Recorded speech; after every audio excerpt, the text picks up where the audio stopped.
अस्सलामुअलैकुम and hi everyone, a very warm welcome to my channel. उम्मीद है कि आप सब लोग खैरियत से होंगे। और ये खूबसूरत हसीन मंज़र है जॉन्सटन हॉस्पिटल के बिल्कुल सामने, पार्किंग लॉट के सामने ये बना हुआ है। मैंने कहा आपसे शेयर करूं। और मैं यहाँ पे आई थी आज अपना ब्लड वर्क करवाने। ये पीछे हॉस्पिटल की बिल्डिंग है।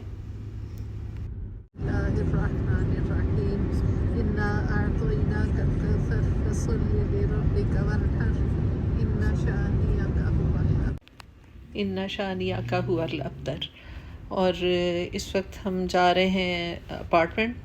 तो रास्ते के जो जो भी मनाज़र आ रहे हैं आपसे शेयर कर रही हूँ। ये लेक पे मैंने सूरह कौसर पढ़ी है। इसमें हदीस पाक सल्लल्लाहु अलैहि वसल्लम के मुताबिक जब आप पानी का किसी पुल के ऊपर से गुज़रें तो सूरह कौसर पढ़ा करें। इससे आपको बेपनाह अजर व सवाब जो है वो आपके नामा अमाल में लिखा जाता है। और घर आके कुछ देर तो रेस्ट किया, चाय वाय पी। उसके बाद फिर थोड़ी देर लेटने और आराम करने के बाद मैं कुछ मूलियाँ आई हुई हैं तो मैंने सोचा कि चलो मूली वाले पराठे बनाते हैं। मौसम जो है ना बड़ा खूबसूरत हुआ है, ठंडा मीठा मौसम, बल्कि अच्छा खासा ठंडा। मैं तो ज़्यादातर आजकल घर में ही होती हूँ, बस ज़्यादा ही हुआ तो गाड़ी में बैठे। और जैसे आज हॉस्पिटल जाना ज़रूरी था कि पिछले दिनों से मेरी काफ़ी ज़्यादा बैक में, लोअर बैक में प्रॉब्लम हुआ था, बहुत ज़्यादा हर्ट हो रही थी। तो इस वजह से फिर सारे मेरे टेस्ट हुए हैं, एक्सरेज भी क्लियर आए हैं अल्हम्दुलिल्लाह। तो अब ब्लड वर्क करवा रही हूँ कि कहीं कोई इन्फेक्शन या कुछ ऐसा तो नहीं है। अल्लाह ताला सबको अपने सामान में रखे और हमें भी। तो मूलियाँ तो सभी के घरों में बनती होंगी, पराठे वगैरह ये चीज़ें। लेकिन आज मैं आपको थोड़ा सा अपने अंदाज से बनाना सिखाना, तो खैर क्या है इसका मतलब अपने अंदाज से जो मैं बनाती हूँ मूली के पराठे, वो मैं आपको दिखा रही हूँ। इसमें ये जो चॉपर की सेटिंग है ब्लेड वाली, ये लगा के मैंने ये मूली कद्दूकश कर ली है। ख़ुद हाथ घिसाने की ज़रूरत नहीं है क्योंकि बहुत मुश्किल काम होता है कद्दूकश पे करना, कम से कम मुझे बहुत मुश्किल लगता है। तो शायद आप मुझसे ज़्यादा मेहनती और हिम्मत वाली हो तो ज़रूर कर लें, लेकिन मैं आसानी मांगती हूँ लाइफ में। अल्लाह ताला से हमेशा दुआ होती है कि या अल्लाह पाक आसानियाँ अता फरमा। और ये जो है सिट्रस प्रेस, इस काम के लिए मैंने ये इस चीज़ को जहन में सोचा कि इसका जो है, यहाँ पे जूस तो हम बाज़ार का ही ले आते हैं, बहुत रेयरली होता है कि हम कभी घर पे जूस बनाएं। इलेक्ट्रिक जूसर भी है तो इसका मैंने इस्तेमाल यही किया कि इसमें मूली वगैरह जो भी कद्दूकश करती हूँ तो इसमें डाल के निचोड़ लें। और हाथों की उंगलियां तोड़ने की वो बिल्कुल ज़रूरत नहीं होती। ख़ास तौर पे मेरी स्किन में जब हरी मिर्चें या इस तरह की कोई भी चीज़, मूलियाँ वगैरह लगती हैं ना, तो ज़ाहिर है सभी को इरिटेशन होती है उससे, तो मेरी स्किन में भी जलन शुरू हो जाती है। बेस्ट यही है कि आप आराम से ये सिट्रस प्रेस लें। बहुत ही ये इनएक्सपेंसिव चीज़ है। और मैंने एक स्टोर से, एक डिस्काउंट स्टोर से क्लियरेंस पे लिया था। आमतौर पे ये $10 to $12 का आ जाता है। अमेज़ॉन पे भी अवेलेबल है, लेकिन मैंने ये सिर्फ $3 का लिया था। तो क्लियरेंस पे था तो मैंने ये ले लिया। शायद पता नहीं वॉलमार्ट से लिया है या वो डिस्काउंट स्टोर से, मुझे अब सही से याद भी नहीं। काफ़ी अरसे से ये पड़ा हुआ था तो मैंने अब इस काम के लिए इसको यूज़ किया। बहुत ही अल्लाह का शुक्र है कि मैं कहती हूँ शुक्र है मैंने ये ले लिया था, मेरी ज़िंदगी इससे आसान हो गई है। और इसी तरह मैंने ये हरी मिर्चें जो हैं उनको भी ये ग्रेटर वाली सेटिंग लगा के तो उनको कर लिया बारीक और आटा गूंद लिया। चलें अब पराठे बनाते हैं, तो इन्जॉय करते हैं पराठों को। अच्छा, मुझे ना बेलन से रोटी पकाने की बिल्कुल आदत नहीं है। तो क्योंकि शुरू से ही मुझे बगैर बेलन के ही मैंने सीखी और इसी तरह बनाती हूँ। और बाकी ये है कि मेरे पास रोटी मेकर है। आमतौर पे मैं रोटी वगैरह चपाती हो, इवन पराठे के लिए भी उसी में मैं प्रेस करके उसको वापस तवे पे शिफ्ट कर लेती हूँ। तो बड़ी परफेक्ट उसमें बारीक चपातियाँ या पराठे बनते हैं रोटी मेकर के साथ।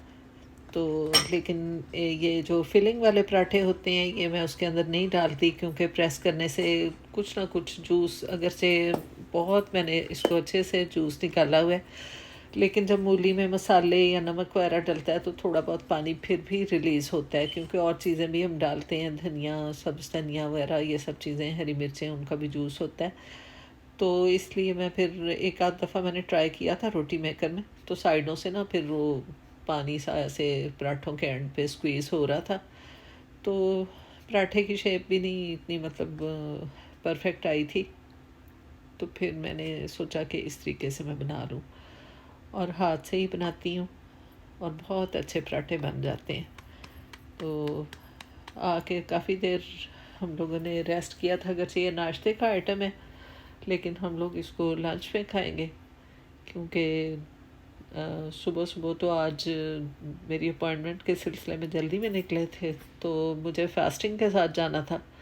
तो हस्बैंड ने तो चाय और क्रॉसान का नाश्ता कर लिया था।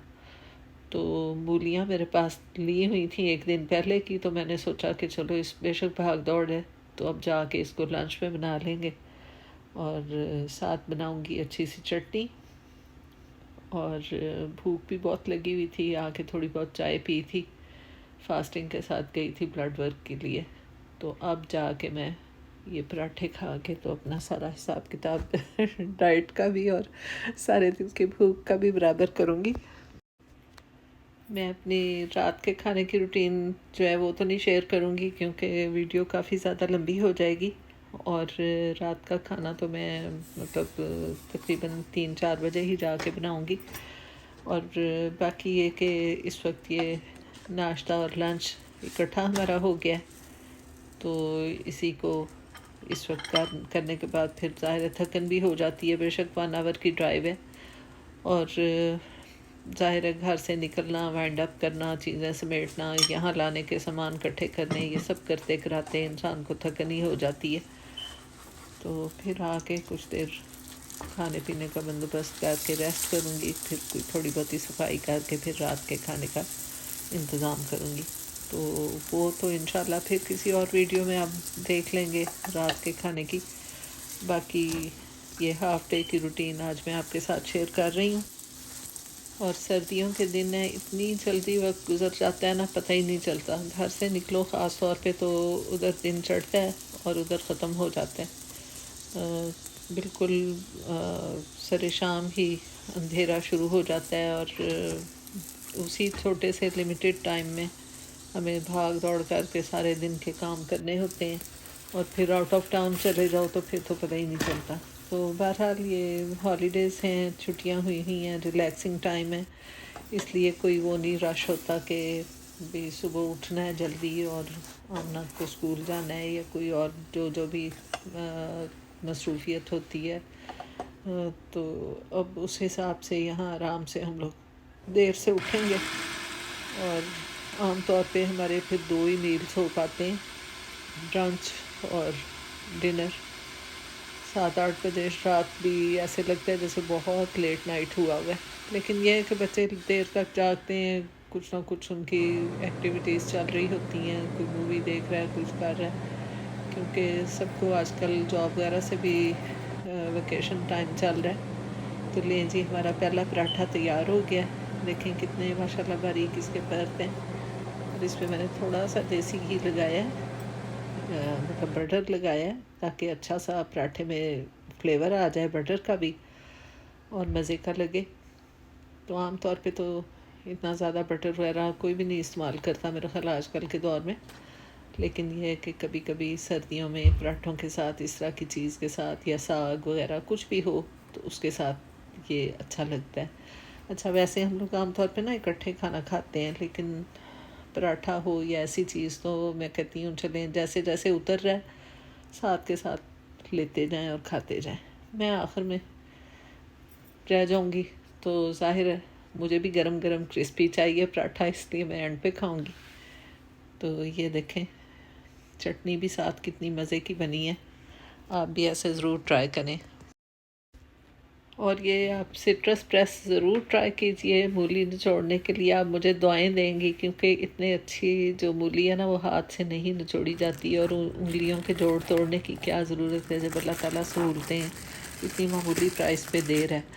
तो ये मैंने कुछ जार्स मंगवाए थे अमेज़ोन से, हफ़्ता ही हो गया था ये डब्बा इसी तरह पड़ा हुआ था। तो आज मैं साथ ही इसको मैंने कहा चलें इसको भी कर लेते हैं। तो इस पे मैंने फिर सारे इसको वॉश किया है, ड्राई किया है। और ये मल्टीपर्पज़ जार हैं, चाहे जिस तरीके से इनको इस्तेमाल कर लें। मैंने मसालों के लिए किए हैं, तो कोई ऐसा डब्बा या ट्रे लूँगी जिसके अंदर इनको रख दूँगी इकट्ठे एक जगह कैबिनेट में। तो इनका साइज़ अच्छा है, तो कुछ दिन मतलब मसाले चल जाएंगे, जल्दी ख़त्म नहीं होंगे। बार बार फिल करने से भी इंसान तंग आ जाता है। दूसरा ये इतने क्लियर हैं कि इनके ऊपर लेबल लगाने की भी ज़रूरत नहीं है। नज़र आ रहा है कि बल्कि अंधों को भी नज़र आ रहा है कि इनके अंदर क्या रखा हुआ है, इसलिए आप आराम से इसको बग़ैर लेबल के भी यूज़ कर सकते हैं। तो मेरी आज की वीडियो आपको कैसी लगी? Please like, comment, share and subscribe and thank you so much for watching this video. मिलती हूँ आपसे नेक्स्ट टाइम एक नई वीडियो के साथ। मुझे अपनी बहुत सारी दुआओं में याद रखें। बल्कि अब न्यू ईयर में ही जाके मुलाकात होगी, क्योंकि दिसंबर के आखिरी दिन चल रहे हैं। तो अल्लाह ताला आने वाले साल को हम सब के लिए बाइस खैर बरकत फरमाए। अल्लाह हाफिज़।